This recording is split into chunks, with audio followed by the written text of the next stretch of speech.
What's going on, everyone? This is Nate the Great, and I'm coming to you live with Ray Cruz. Today is Sunday full count. Pretty much, what we're going to be doing today is recapping all the baseball games that have been going on. So before we do that, how have you been doing? I've been doing good. It's been a rough day, rough weekend for me, but I'm getting through it. So I'm getting ready to get this show on the road. Yeah, I just stand that. So to start things off, Pittsburgh Pirates, they played against the San Francisco Giants today. They lost 4-1.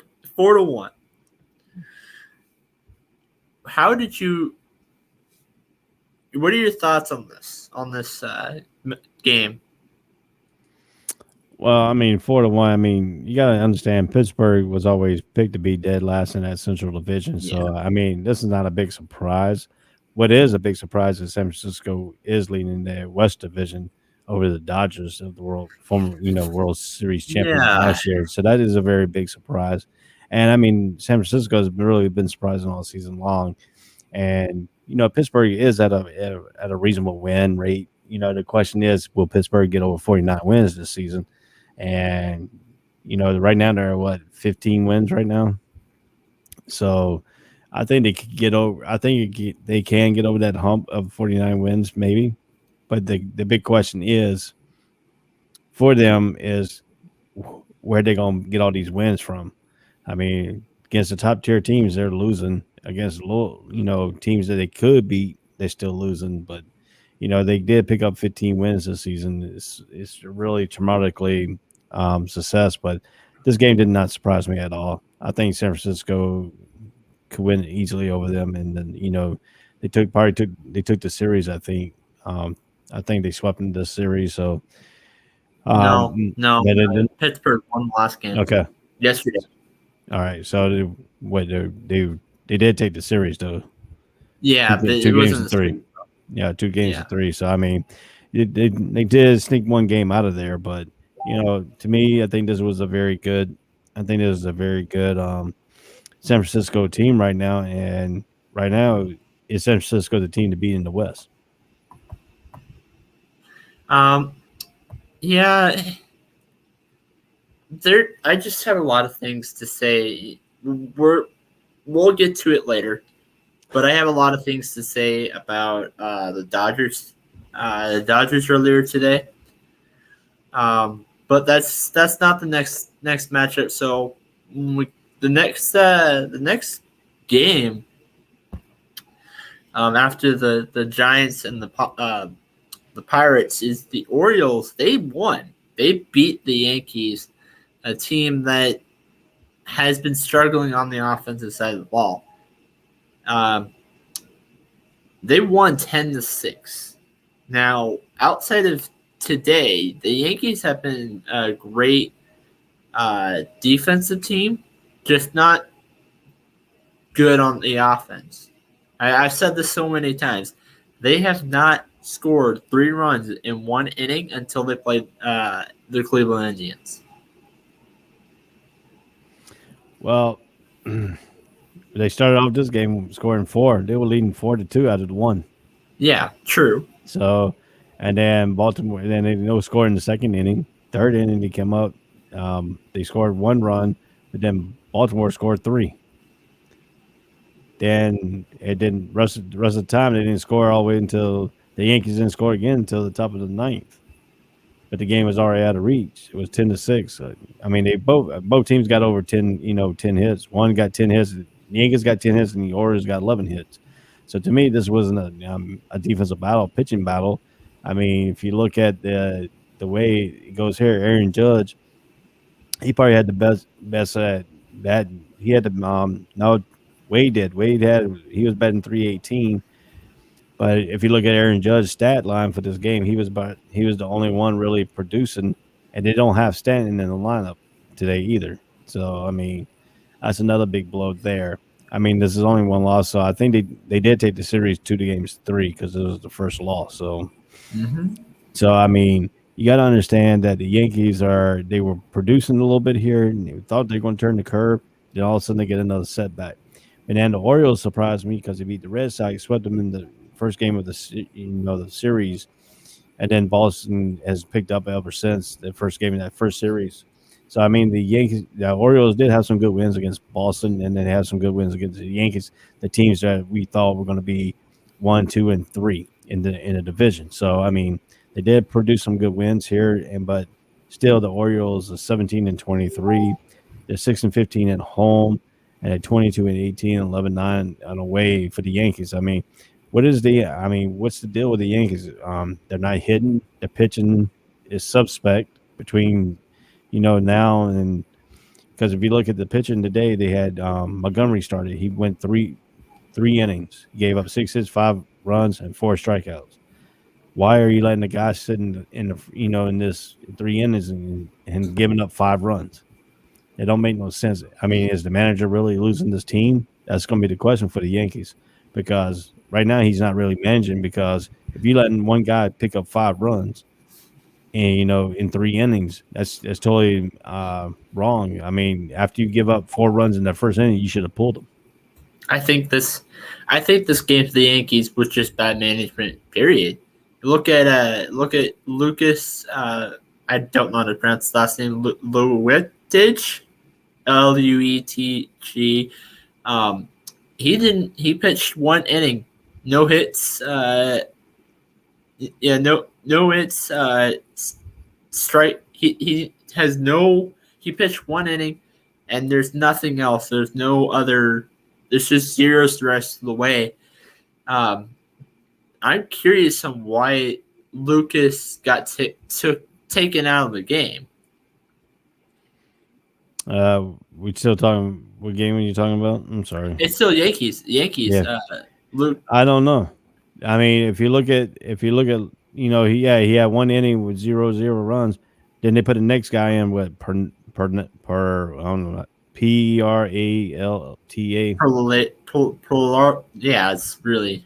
Yeah, he pitched 1 inning, gave up 1 hit, 2 runs. That don't make no sense. And then the next guy come in after him, he gave up 1 inning, 2 hits, 2 runs, and he had 1 strikeout. I mean, what you call it? Yeah, Ludge came in there. He pitched 1 inning, 0. So if you look at it right here, Montgomery gave up 5 runs. King gave up 1. Then Ludge came in and gave up 0. And then the next 2 guys come in and give up 2. Now, if you look over the Orioles pitching, Zimmerman went 5 2/3 inning. He gave up 2 hits, 1 run, 6 strikeouts. Yeah, and then no, I'm sorry. Palooka came in. He pitched 1 inning. This is the difference between the Yankees and the Orioles manager. Get this. Montgomery pitched 3 innings. He gave up 5 runs. Palooka pitched 1 inning. He started the game. Gave up 4 runs. They pulled him. Ooh, I like that. So, and then you had Zimmerman, who came in and pitched 5 2/3 innings. After that, he gave up 2 hits and only 1 run, and he had 6 strikeouts. So you look at the manager. You look at the manager's position here. The Orioles managing this game. The Yankees wasn't. It's just coming down to who are they going? They should fire the manager. I mean, dude, the manager is not doing his job.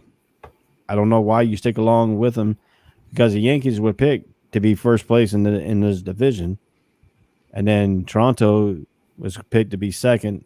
Well, who we got in first? We got Boston, we got Yankees in second, and we got Toronto Blue Jays in third. It's all reversed around to what we thought it was going to be at this time. Well, anyway, speaking of Toronto, they won today. They actually had a 3-game series, and they finished their third game today, winning 2 out of 3 of those matchups. Now, I wanted to point something out that I kind of thought was pretty funny. Um, in 2008, I think that um, in 2008, they actually at this point started off with the 21 and 18 record, and 3 days ago that was their record. Was 21 and 18. They did lose 2, but I saw a post that that's where the record was both those years. In 2008, didn't they win the World Series that year? Am I mistaken on that? With the Toronto Blue Jays, No, Phillies. Phillies. You say 2008? Yeah, I'm not sure if it was that one. It was the one with Holiday in it, right? The pitcher. I want to say yeah. Let me see here. Phillies 2000 World's champion. Yeah, they won it in 2008. They beat the Tampa Bay Rays. My point is that even now it's still too early to decide. And I know it's a common lesson we've been talking about, but even now, after a month has gone by in baseball, it was still too early to say, "Hey, is this team good? Is this team bad?" But I can tell you one thing about Toronto. If you look at some of the numbers they put up this year, they're hitting. It ain't they're hitting, it's their pitching. I mean, some series you got them good. Now with the Braves, if they could play the Braves all year long, they would have won. They win about 3 or 4 championships because right now they're 6-0 against the Atlanta Braves. But every other team they haven't swept many teams like the Braves. I mean, they swept the Braves twice. In Atlanta and where they playing at in Florida this time. And they're about to move back up to Baltimore here probably after I think they said after the All-Star break or in July. That's when they're gonna move back up to Buffalo, finish out the season. So I mean they'll get some of their fans if they could travel out of Canada, but right now the travel ban but Canada between the COVID-19. So I mean I think this team has been out of place, is not playing in their home stadium. And I think that's why you see what they're seeing right now. But they're not. But they're playing in a home run friendly ballpark down here in Tampa. I mean, it's not really a major league baseball park. So I mean, that's why they're putting up good numbers right now. I like to see what this team could do if they were playing in Toronto and playing in a regular major league stadium, for a full game, and having their fans in the stands. It could change the momentum of a team. So you got to understand where they're playing at with the displacement of the Blue Jays. But like I said, the Blue Jays are putting up good numbers here, and they're hitting. Their pitching has been suspect at times. So, I mean, because you can see right here, they gave up 8 runs against the Phillies. So, I mean, Philly's not a bad team either. So, I mean, you had a good, Phillies are 21 and 28 and 14 in the way. Toronto is 22 and 17, and they're 9 and 5 at home, but they're not really playing at home, So that's to me that's transparency between the team. You got one team, has played at home and has played good at home in Philly. They got the home crowd. So now you're dealing with Toronto Blue Jays, and now you're in Florida. They're playing in Florida. That's probably maybe 3 or 4 days to get from Toronto down here to Florida. So I mean, you got to understand what their aspect. They've been living in hotels and not living in their own houses when they're at home. So basically their home game is a road game too. So they're doing it just like a road game. So I mean, how is that discouraging for their players that have to live in hotels at home when they play home games and on the road? So I mean, it's taking their toll. So I don't give it up right now, but I like to see what they're going to do in June and July after the All Star break, and then I think they have a good shot at making the playoffs, and they might have a good shot at taking American League championship. Now, I do want to say one thing, not towards the Blue Jays, but actually towards the Phillies. I think the Phillies have questionable managing as well. Looking at look, so the Phillies they started Chase Anderson today, who threw who gave up 5 runs in the second inning. He gave up 2 runs in the first, 5 runs in the second, and 1 run in the third. Fourth and fifth innings were 0 runs. What made the manager decide to pull him in after the fifth inning and not after the second when he was giving up those 5 runs? To me, it's like I mean, the manager, is he sitting there really thinking he's going to be? I look at it this way. You made a good, interesting point here. They gave up, they gave up 2 runs in the second, in the first inning, and then they gave up 5 runs. I would have pulled him apart maybe after giving up that one, maybe 2 runs in the second. It'd be like it was already 4-0. I would have pulled him right then and there because all he's doing is giving up runs. He's not really, really doing anything. So if you look at what the manager is doing, I think he probably thought he was going to pitch out of it. But then again, when you see him giving up more than 2 runs, and if you look at some of the good managers, if you give up more than 2 runs in one inning, it's okay. But if you give up 2 runs in another inning, some managers go ahead and pull you. So I mean, I don't understand. His guy didn't have the stuff today. He's got to realize he doesn't realize how he could tell if this guy's got the stuff on the mound, and that's what to me is. I think it's mismanagement. I mean, I think he really didn't care, I guess. But I think I think it's just like the Yankees. The Phillies allowing them get runs, and they're not really pulling their pitchers. I mean, like I said, when I was in Atlanta, when the Phillies came and played the Braves, the first game of the home opener for Atlanta, the Phillies manager didn't come. The pitching coach didn't even come out when they were in trouble. In that one inning, they had the big breakout inning, and that was towards the middle of the game. He didn't even come out and settle his pitcher down or anything.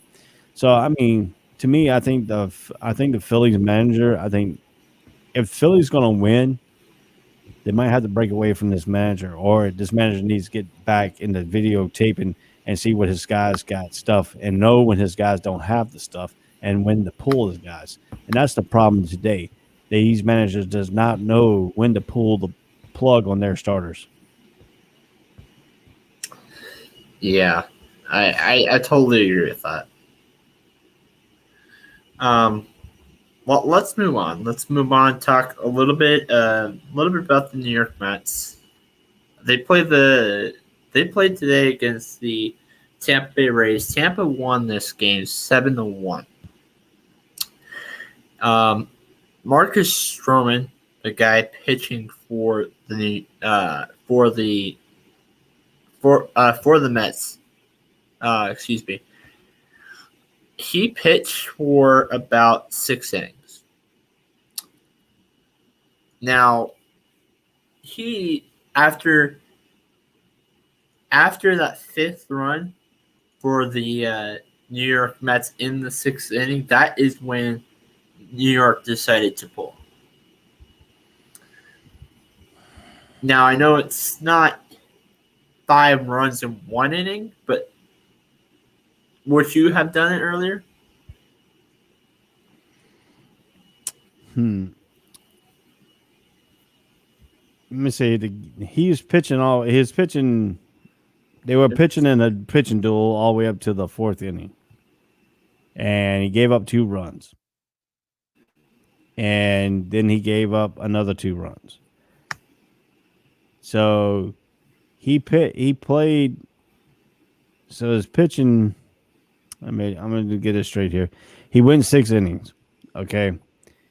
Now he gave up 4. He gave up 4 runs, and then the New York Mets came back and scored 1. So they were down 3 at the time before they went, and then they came back and scored that 1 run back in the bottom. So you got to figure. I would have pulled him. I wouldn't even let him come out and start the. I would have pulled him probably about 2/3 of that inning when he gave up that 1 run. Because if you look, and I'm going to try to make this point a little bit clear here. If you look, and again, this is another stat. If you look at some of the trends we've been talking about here, their starting pitcher went 6 innings, gave up 6 hits, 5 runs, 1 strikeout. The next guy that comes in, he didn't give up. He only gave up 1 hit in 1 inning and 0 runs. Why are they only not letting these guys pitch till they give up at least a run before you pull your reliever? Guess what? The next guy comes in, Diaz. 1 inning, 2 runs off 3 hits and 1 strikeout. So the guy in the middle who came in, they only played 3 pitches the whole game. Why didn't you leave Guessman in there to try to not give up any runs? He didn't give up any runs. Why you pull him? See, that's another thing too. I think these managers are using their relievers a little bit wrong this year. They're trying to, have the starting pitchers at least. To me as a manager, I'm going to look at it this way. I want my starting pitchers to go at least 6 and a half innings. That's what you want. That's basically what you want your starters to go. Then you can save your bullpen. If you get a reliever in there, you want your setup guy. Basically, you want your middle reliever to come in, at least pitch 1 inning. Then you want your setup guy to come in and pitch the 8th inning, and then your closer to pitch the 9th inning. That's basically you only want to use basically 4 pitchers a game. Your starter, 1 reliever, 1 long reliever, and a setup guy and a closer. 4 pitchers basically. When you get more than 4 pitchers, then you're going to be basic. This guy is trying to save everybody. He only played 3 pitchers. So, but your first pitcher gave up 5 runs on 6 hits and 1 strikeout, and he's 3-4. He's 3-4 this season. I think the Mets. I think he mismanaged this game. I won't say he mismanaged every game because they're not on a 3-game losing streak, but they're 7-3 in the last 10 games. So I think he had a lack of judgment in this game. Yeah, I can see that. Now looking at Tampa Bay Rays side,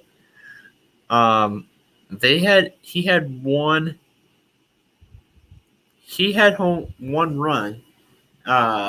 Tampa had 1 run, but that was by Diego Castillo. Looking at Josh Fleming, however, he pitched 5 innings, but did not get a run in. Did get a hit, but didn't get a run in. Do you think that should have been for at least 6 innings, or do you think that should have been? To me, and that's why I hate. This is why I criticize some of the managers, and this is why I criticize some of the baseball thinking here. If your pitcher has not given up a run, he's only getting up 1 hit through 5 innings. You let that pitcher go until he at least give up 1 run. Let him preserve the strike. Let him preserve the shutout himself, because this is what happened. The next guy comes in, he gives up that 1 run. Boom, his shutout is gone. But he had to depend on another person. Baseball today, to me, in this time, you don't see pitchers who have a shutout ball going the full length of games now. You're combining the shutouts. And that time you're going to, I mean, this is what the pitchers are striving for. They want to be a pitcher that wants to have at least one complete game or a shutout. You're messing that up. You're relying on your relievers to preserve that shutout for him. Now I can understand if he got up to ninth inning and he put bases loaded, and then you put your closer in to close it out. I can understand that. But let this guy go until he at least gives up one run. Let him preserve his shutout himself.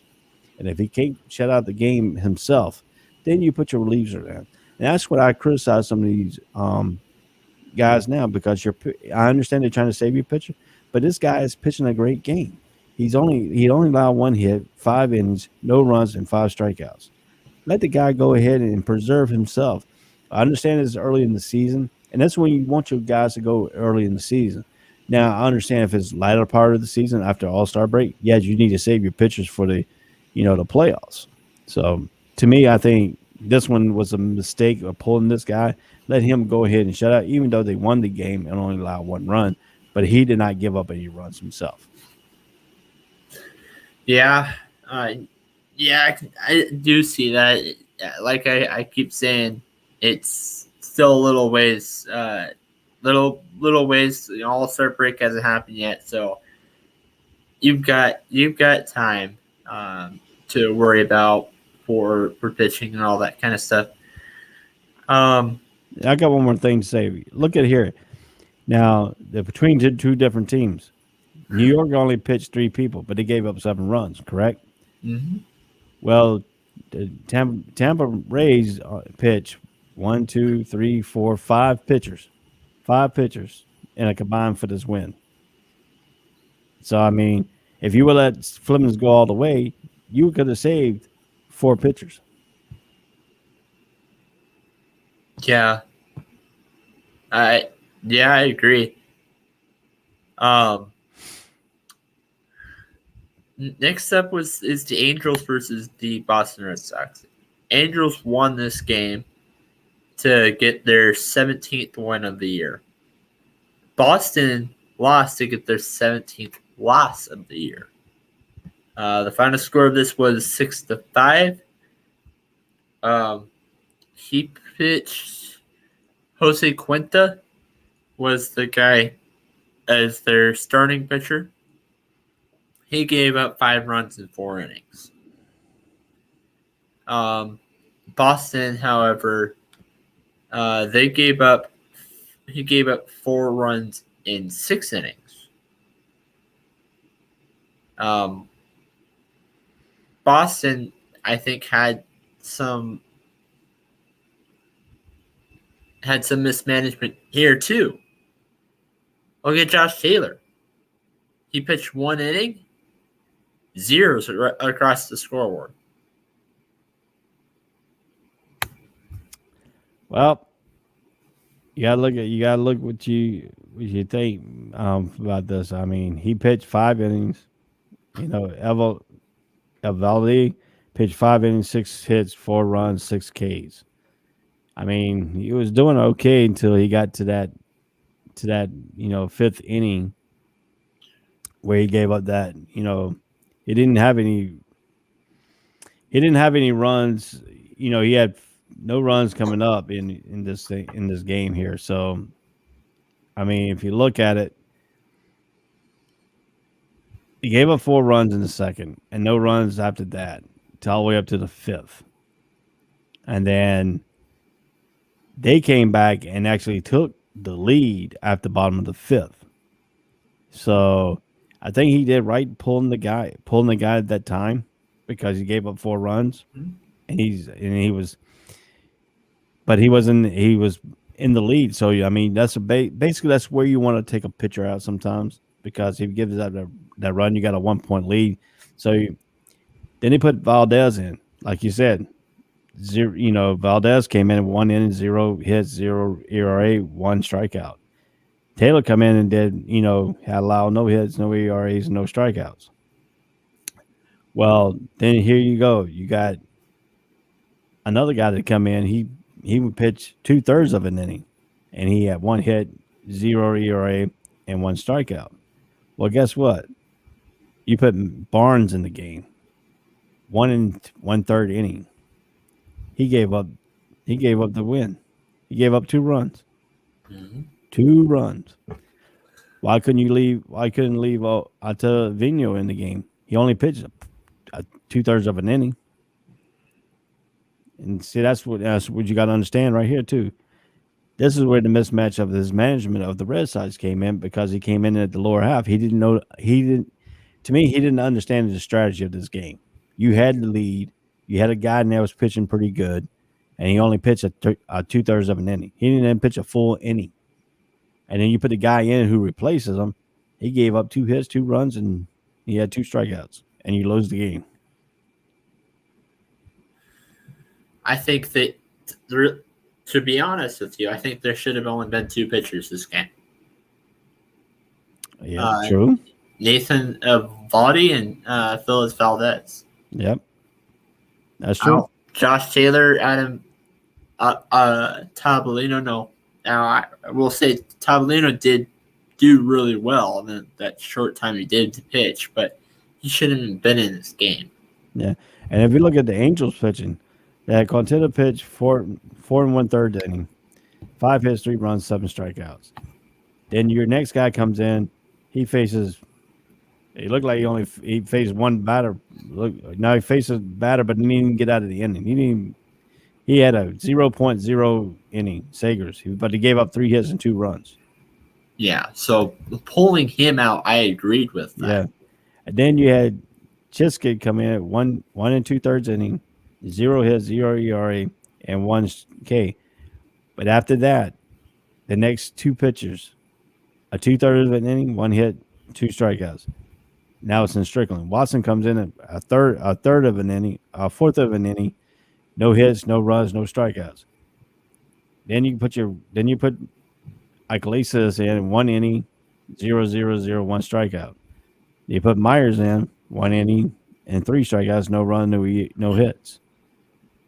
So to me, you could have left Chiskin in the game and finished out of that, and you would have saved 1, 2, 3, 4 pitchers. Yeah. I don't know. Oof. So you got, for a winning team, you got 1, 2, 3, 4, 5, 6, 7 pitchers pitching that game. I think there should have been 3 for the Angels and 2 for the Red Sox. So if you want to count mismanagement for both teams, yes, you would have 1, 2, 3, 4, 5, 6, 7. You would have saved 7 pitchers for both teams between the 2 teams. Yeah. So up next, Cubs versus the Tigers. Talk about pitchers again. Now this one, however, was interesting. Kyle Hendricks was the guy pitching for the Cubs. He started it off, did give up 1 run, which that happened in the 9th inning. But as soon as that run happened, Winkler was the guy that came in for pitching. No, I take that back. No, I scratched that. Cubs, I was right before. Cubs was the guy. I don't think that the Cubs. Can you agree on this? I don't think there was mismanagement for the Cubs in this game. 8-6 today's game. I'm sorry. Let me get back to here. What was it? Let me get back up here. Hold on. I felt lost. Okay. The Cubs took 2 out of 3 against the Tigers. And they lost yesterday 9-8. And then today they won 5-1. So if you want to look at today's game and bring out some of the thing here, once again, if you look at the score on this game, Chicago had the lead, 2-0, and Detroit didn't score until the 9th inning. So they already had the game well in hand. with just a 2-0. So I mean, if we're looking at the pitching scheme here for this, then Chicago did a great job. Because I'm gonna tell you, you point out the fact here. He went 8 innings, 8 hits, 1 run. He let him pitch until he lost his shutout. Once they scored that 1 run, they pulled him and put Winkler in. That's how you manage a baseball game right there. You know how your stuff your guy was going. He let him pitch his shutout. He lost his shutout. Let Winkler come in and finish out the game. They won the game, but he lost the shutout on his own. And that's how you manage a game. And he only pitched 2 pitchers. He pitched a starter and 1 closer. He saved a whole bunch of arms in this game. Now, if you look at Detroit was losing. So he had to go up for it. I mean, to me, another mismanagement here is you let your guy get 4 runs and 4 runs. You got to pull him after at least giving up 3 runs to a team that you haven't even got a score off of yet. So to me, you see Detroit had a little bit of mismanagement with Boyd. You see Chicago had good management with his pitchers and let his pitcher go to he couldn't go no further.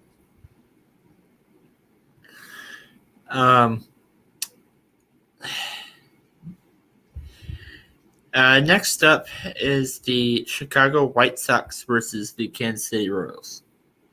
White Sox won this game 4-3. Looking at the Royals here, now they started off pitching with Brady Singer, who had 7 hits, 2 runs, 2 at-bats, and 7 strikeouts.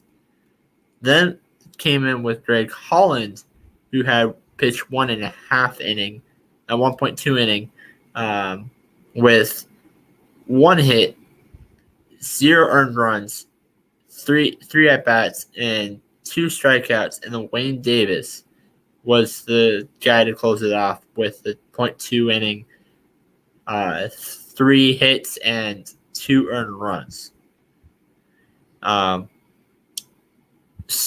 Chicago did not score until the 5th inning. But looking at Kansas City, I want to say, how long is their losing streak?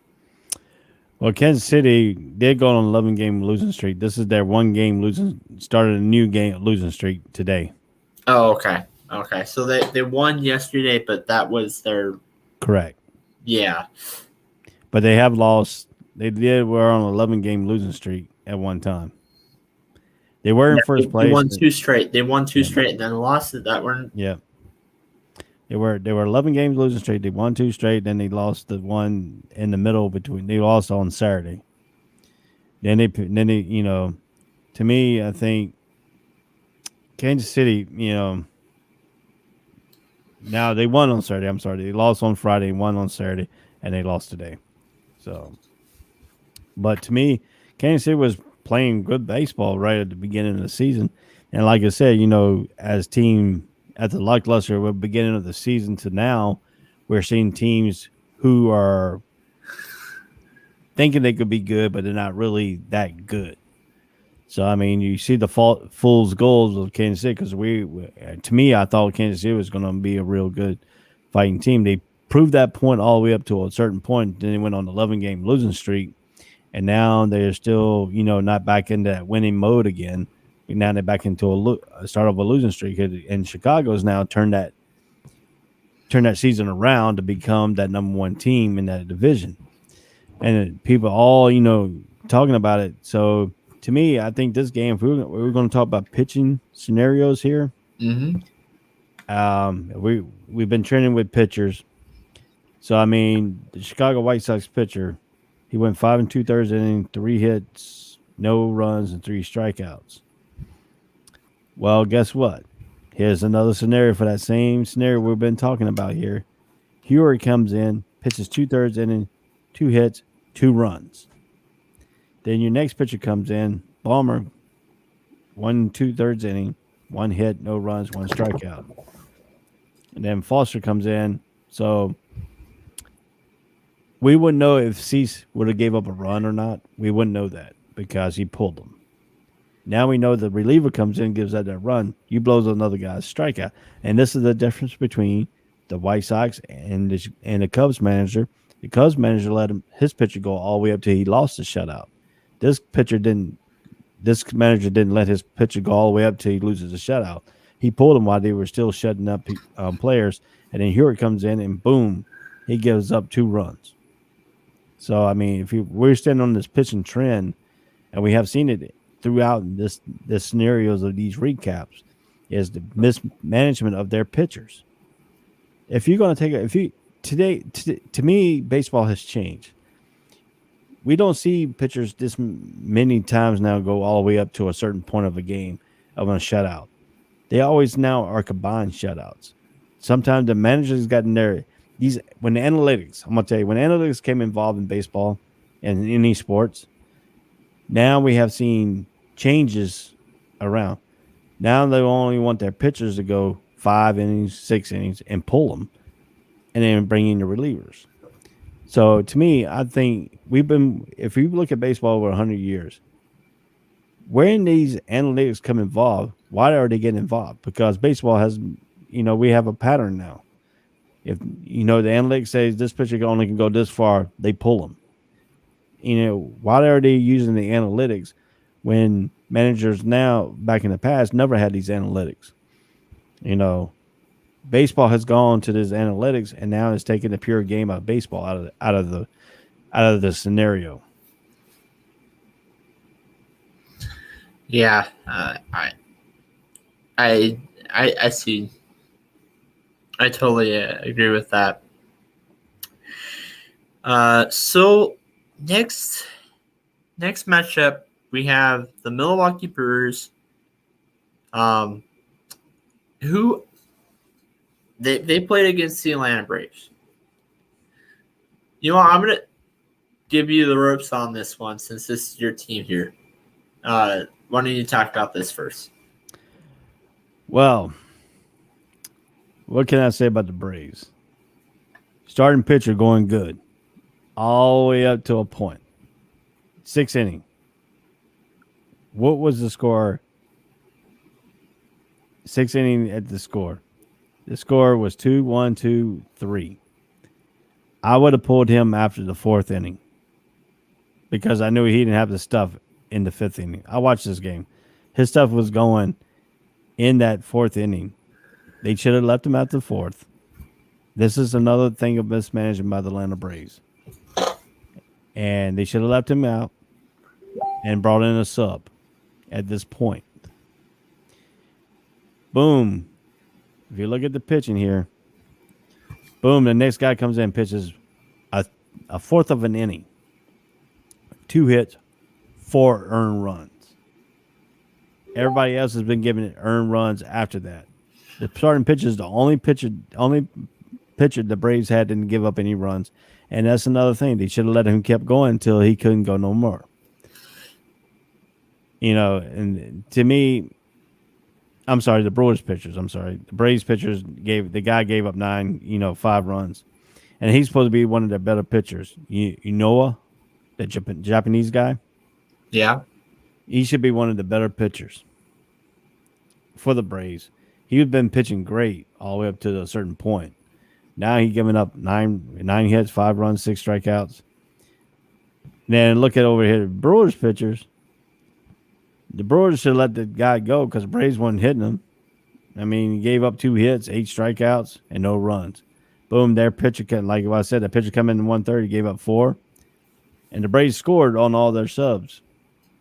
But the damage was already done because the Braves pitcher in the first 3, Yona, Bibble, Tomlin came in, gave up 5, 3, and 2.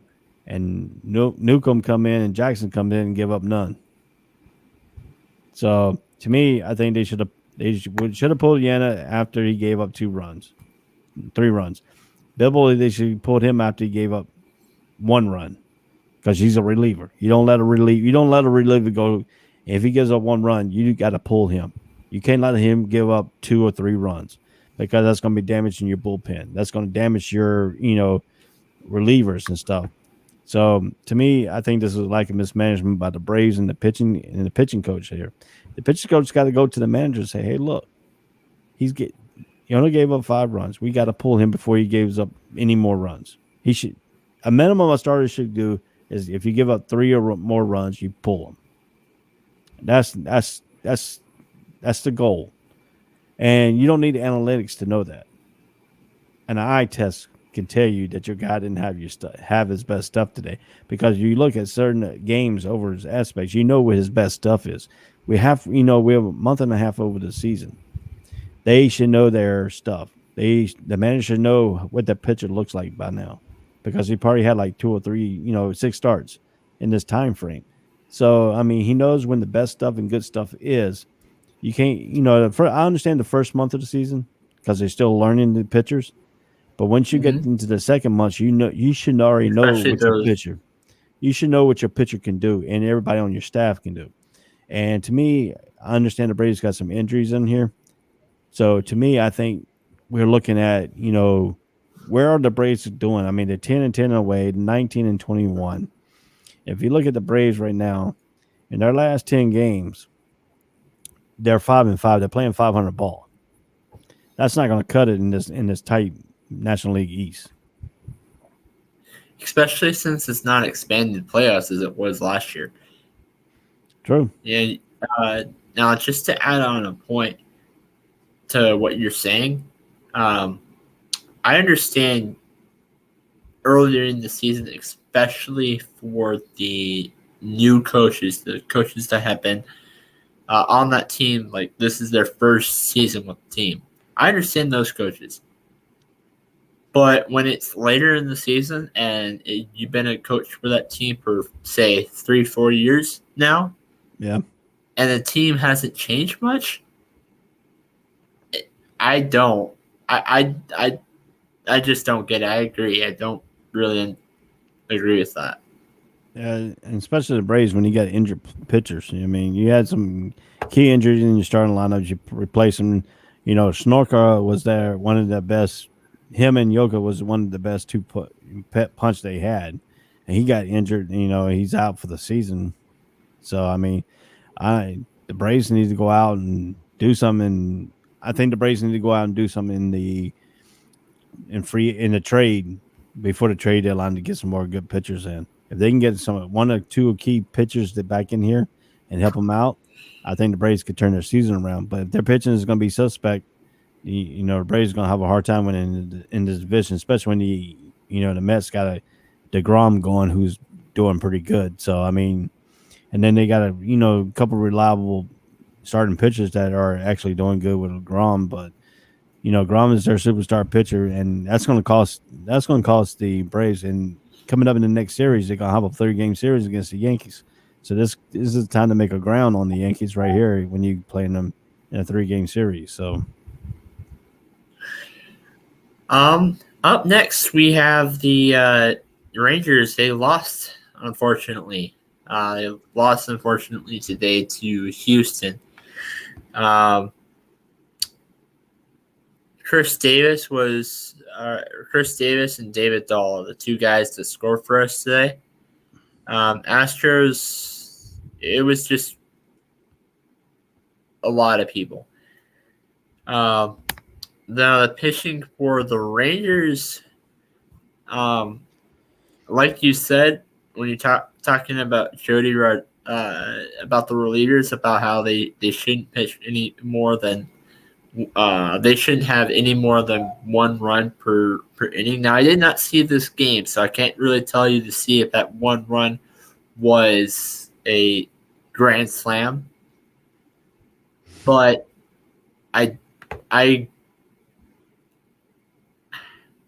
Jody Rodriguez for us, he had 4 earned runs, while Kyle Gibson had 2. I think Kyle Gibson, honestly, should have stayed in a little bit longer.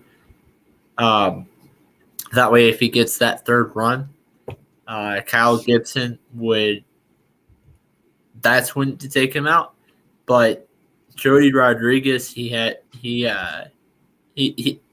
4 runs, and it wasn't even a good. It wasn't even 1 inning.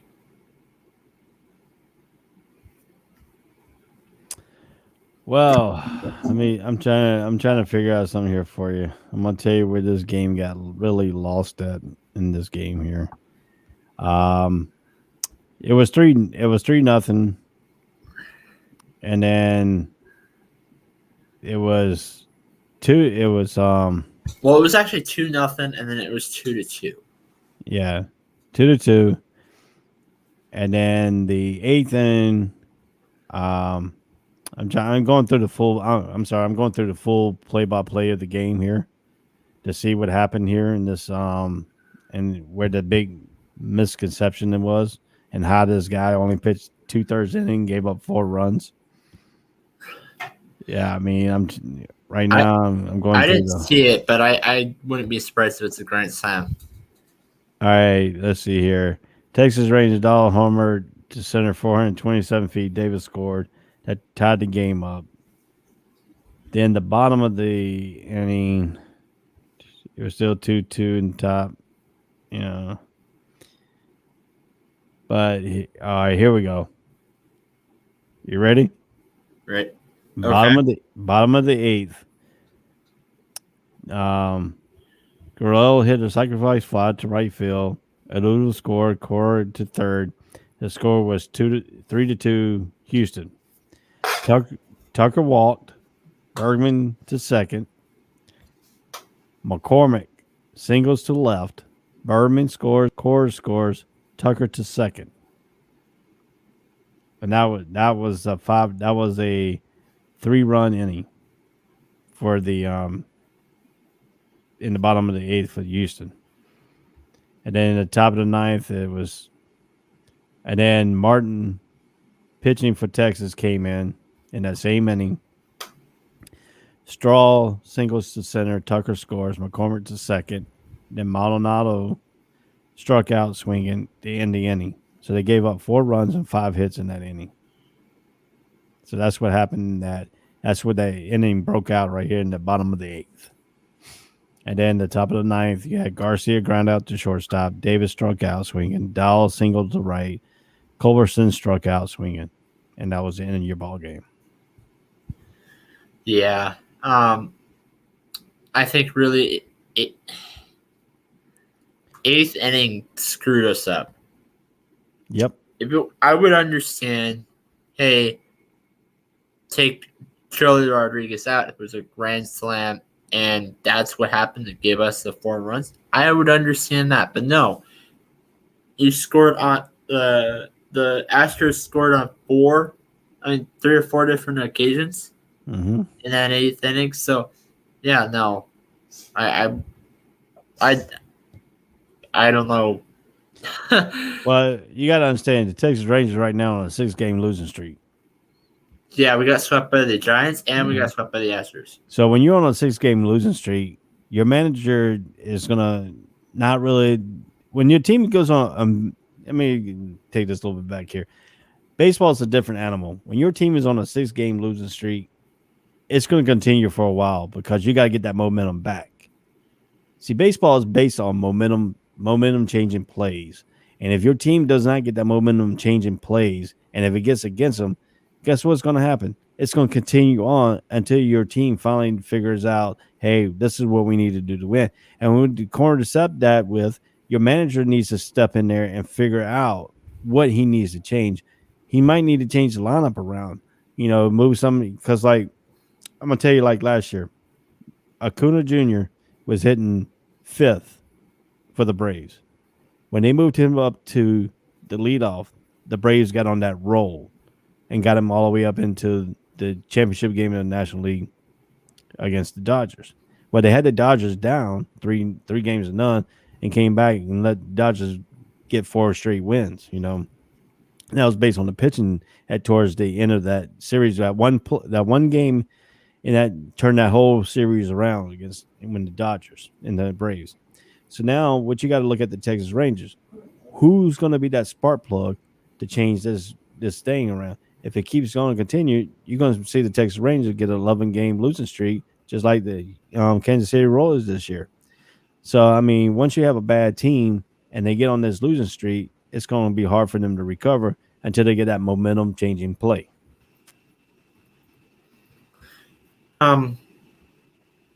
Yeah. To talk a little bit about the other side, the other team that was playing this, the Astros. Lance McCullers was the guy pitching for the against us today. He pitched for 6 innings. He gave up 5 hits, 0 earned runs, 5 strikeouts. Andre Scrub was the another guy that was pitching. Now he had 2 earned runs. He had two earned runs for the Rangers. Brooks Raley and Andre and Noli Paredes, they didn't have any earned runs. I was confused on Houston's management in this game as well. And like I said, I think what we see here on the pitchers that are getting these shutouts going all the way up to like a certain amount of innings, and I think this analytics stuff has now kicked into everybody, because I think every team is using this analytics. And instead of the manager using human factors, they're using computer generated factors. And when you use a computer generated factors, that's a human person putting all this data into this program that they got that figure out it's supposed to be a scientific program.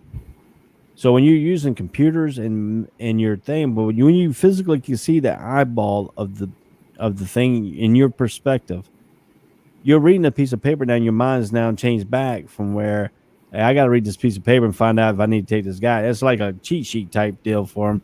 I need to take this guy out because he's already pitched 6 innings, even though he's got a shutout. It says right here on the analytics that you need to take this guy out. And I think that's where this baseball season has gone. It's just like football with the Gen X thing. Now they're telling you a certain player can run 10 yards in 1.2 miles per hour. You know, it's breaking down their individual speed. So now you got this guy saying, okay, I got this guy here. This is the speed. Let me put him in. But baseball, they're using it more because they're trying to save the pitcher's arm. But sometimes you're not really saving the pitcher's arm because you're adding 3 extra pitchers that you could have probably saved on another night that you might need more than 5 or 6 pitchers.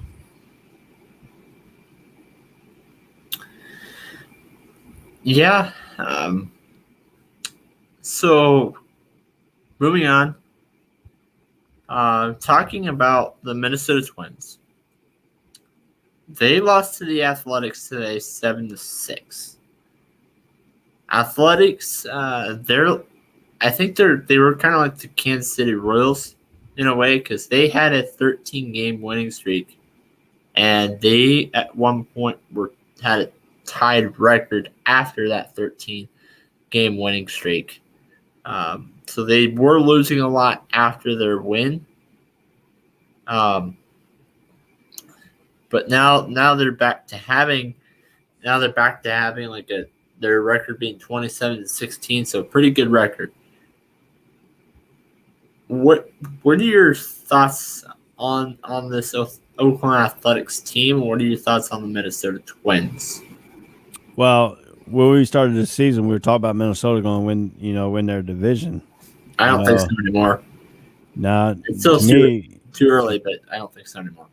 To me, Minnesota in the last 10 games are 2-8.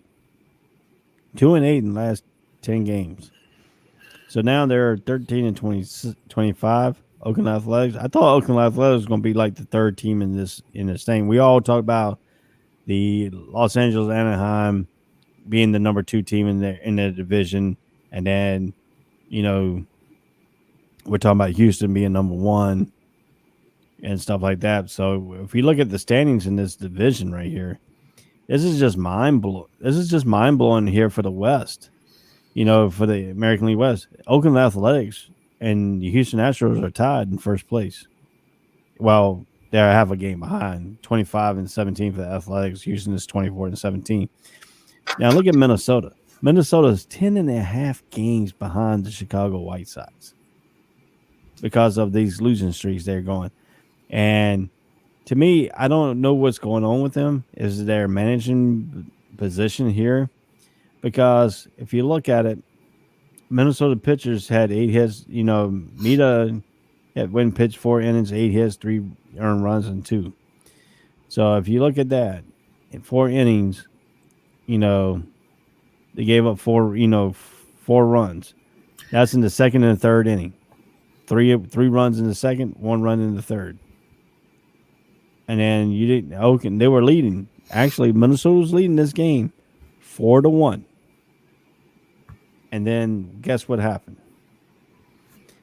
Mita decided. In fact, it was they let Mita go a little bit too long because he gave up the 3 runs. And when he gave up those 3 runs, they actually, they gave it because they were actually leading at the time. At the time they were leading. They gave up the 3 runs, and then he gave up 4 runs in that 5th inning.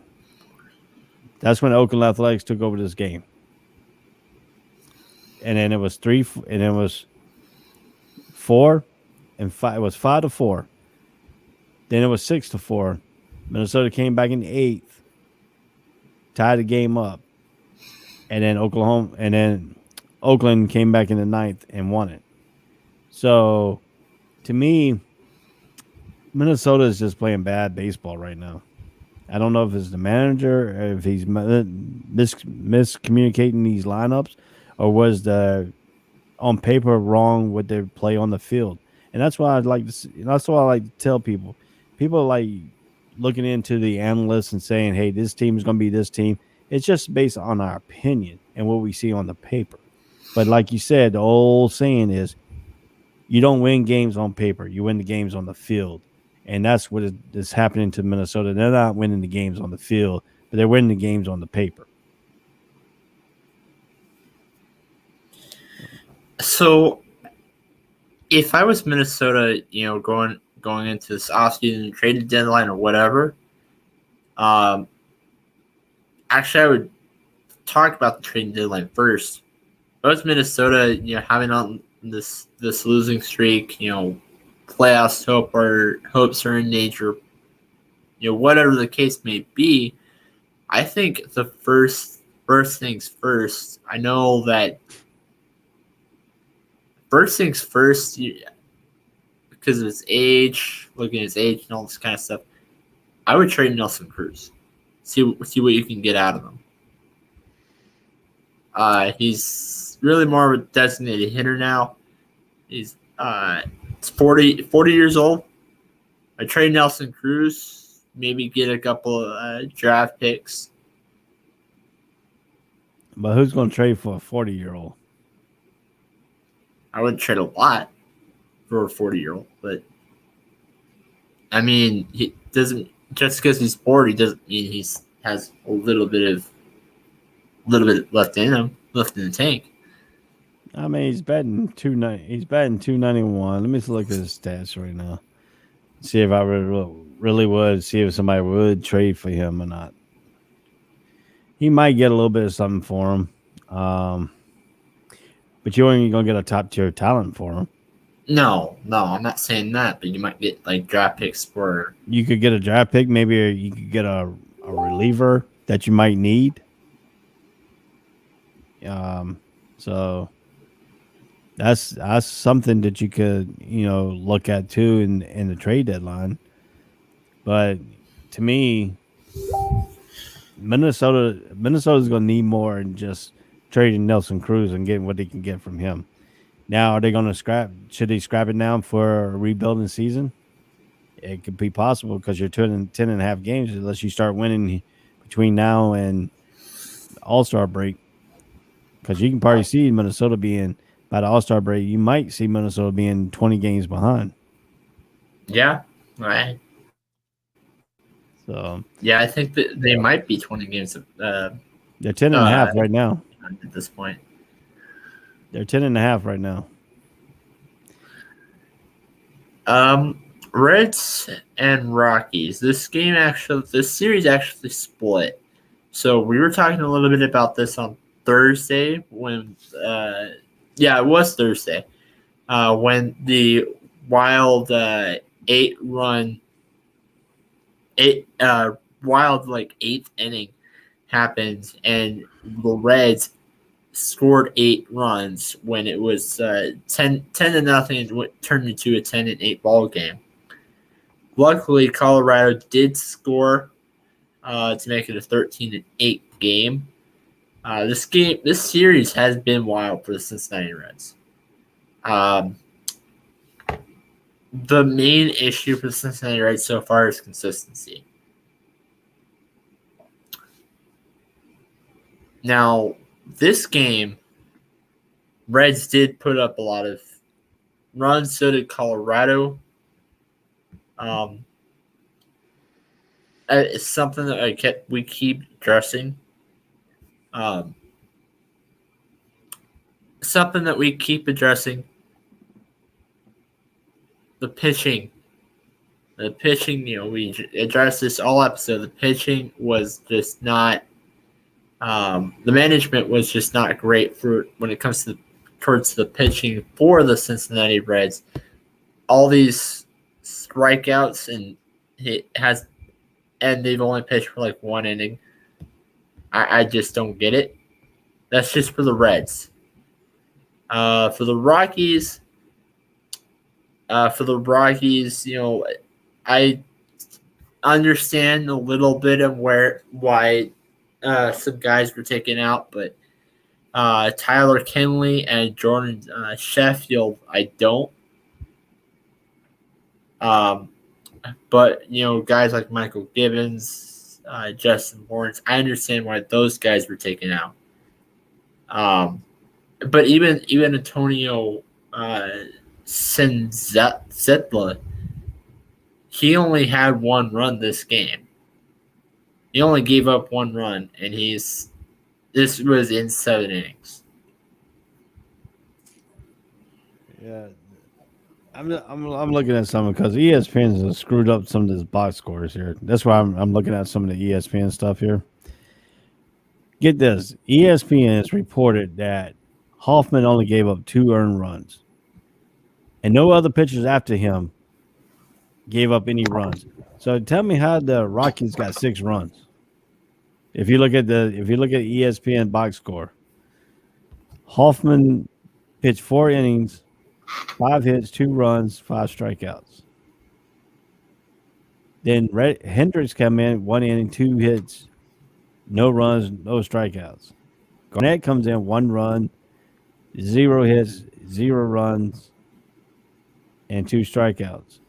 Warner comes in for the Reds, 1 inning, 0 hits, 0 runs, 1 strikeout. Doolittle comes in at 1 inning, 1 hit, no runs, 2 strikeouts.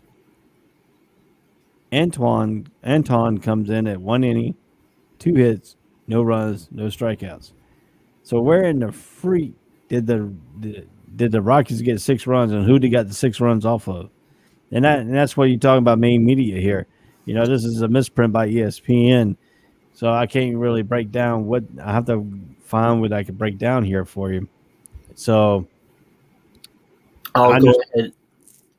So off of what Google is saying, the Reds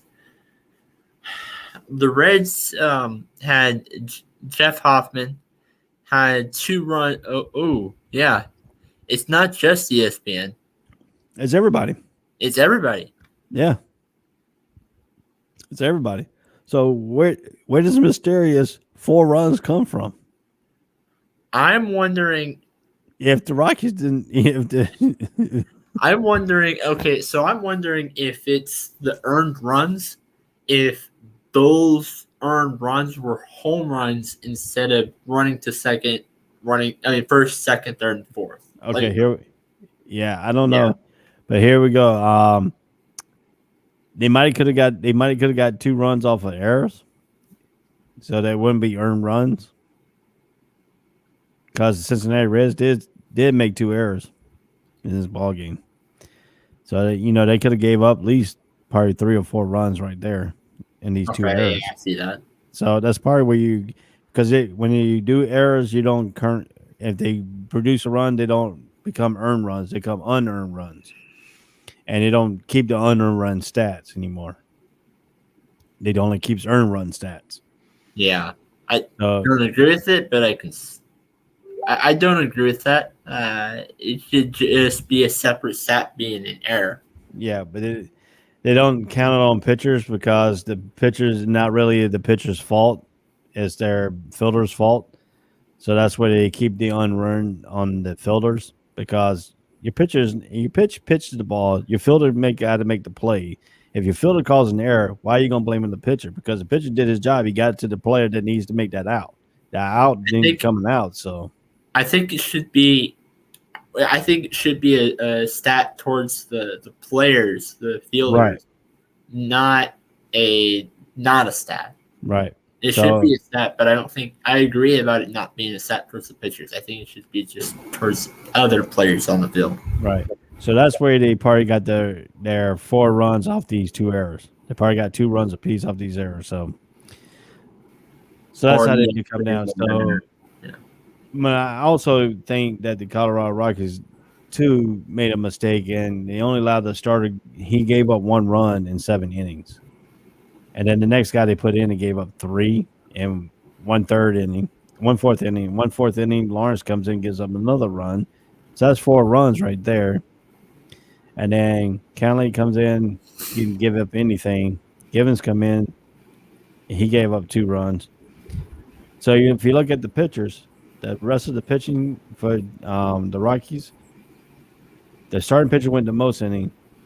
Then you have 1, 2, 3, 4, 5. 5 pitchers to make up 2 innings. That don't make no sense. That does not make any sense. Yeah. And I'm gonna tell you why.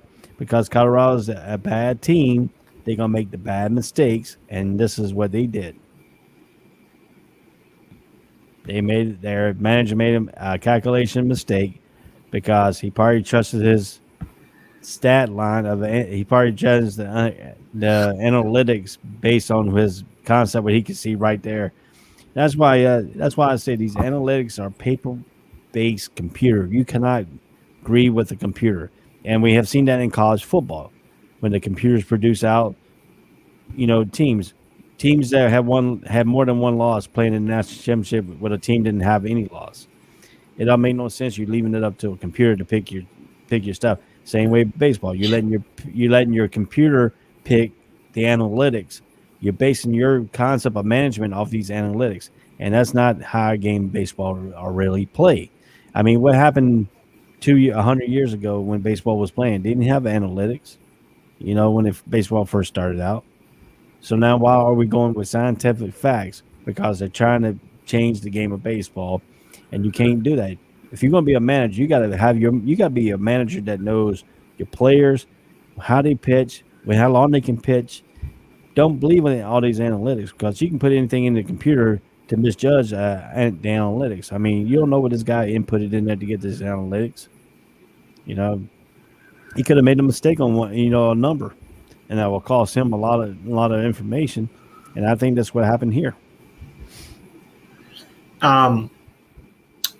So it has hit that hour mark. We actually have an hour and 14 minutes now. So we didn't have time to hit all the games today. We have 4 more games. 4 more games left. Any final thoughts before we give this a close? Well, to me, I think baseball has gone from the direction of managers being managers to managers being analytic managers and numbers. I think baseball needs to go back to where it needs to be when baseball first started out. Being the manager needs to have the understanding of his team, his players, his concept, not believing what the analytic numbers is, and leaving what you can see on the field with your eye, because you are the guy who's actually there watching, not the guy who's putting numbers in. So to me, I think some of these games could have been overturned here and saving some of the pitchers' arms, and some of them could be, you got based on what your concept of you seeing at the game. And if you're reading this piece of paper of analytics and you got these formulas out in front of you, you're changing your mind concept of baseball. Baseball is a number of momentums and stuff.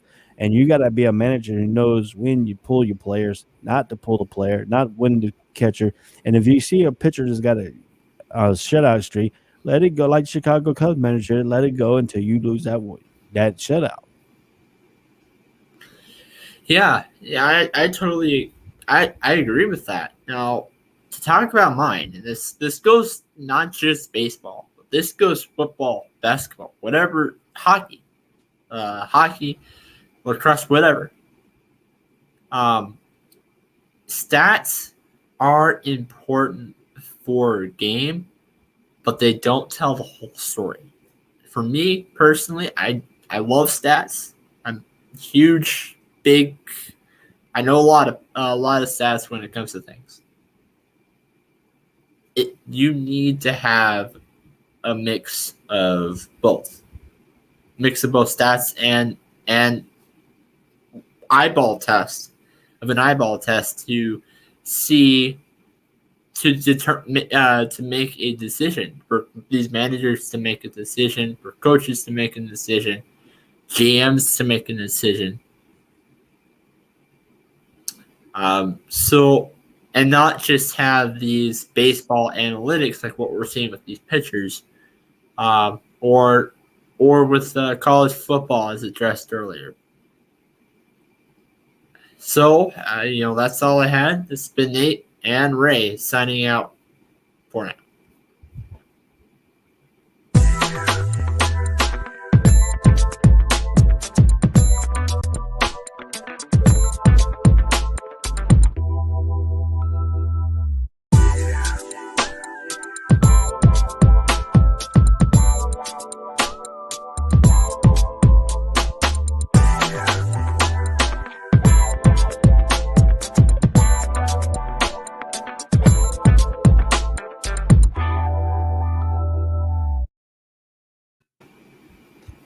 All right, I got one